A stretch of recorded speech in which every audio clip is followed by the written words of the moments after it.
Hello, Frank Fontana here from Ignite Counselling.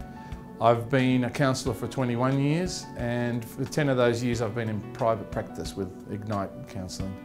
We're based in Parramatta, opposite Parramatta Park. We're in the business area, so it's that nice balance between professional and relaxed atmosphere, and that's the way the office is. I have a nice couch set up and sofa so that people can feel comfortable in talking about their own personal lives. I started in my early career with actually families that were grieving over loss of members. Also a lot of financial counselling as well. They were the two main groups that I started in. I moved through that and eventually trained in cognitive behavioural therapy. What I like about that is that it's basically all about beliefs, and when you peel it all down, it's our beliefs that either push us forward or hold us back. And so I did some life coaching as well on the, so they actually paired up nicely, the cognitive behavioural therapy and the life coaching. So people that didn't want to come for counselling but yet felt a barrier, they came along and said, look, I'd like to do better in my career. And ultimately there's something in their belief system or in their life, a traumatic event that's holding them back and had to work through.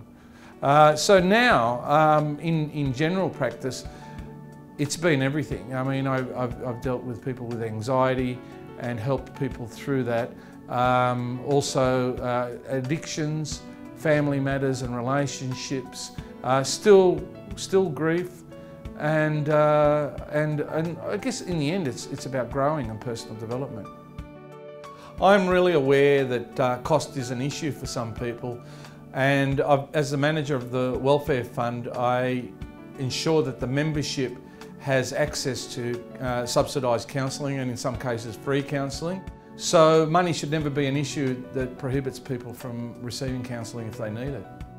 I have an email from my client that she's actually asked me to read, and I'm quite touched with it. I walked into your office, broken, shattered, with no will to continue living. You opened your arms, welcomed me with all my baggage, and listened to my story without judgment. Every week we meet, I leave your office feeling renewed, refreshed, and challenged all at the same time. You teach with conviction in your heart. You share stories which relate to your own life to help me overcome similar issues in my own. In the 18 months that have gone by, you've been my counsellor, my teacher, a shoulder to cry on, and most of all, a friend I can trust. I always have believed in the power of the present, in the moment, and that's where I gain my hope from, that change can happen in that moment of awareness. I also have learned that the best way to be is to be real, to be authentic. I know when I'm happy, I smile with my whole body. And I like to see that happen for clients. I look forward to hearing from you, meeting with you, working with you, and eventually putting a smile back on your face.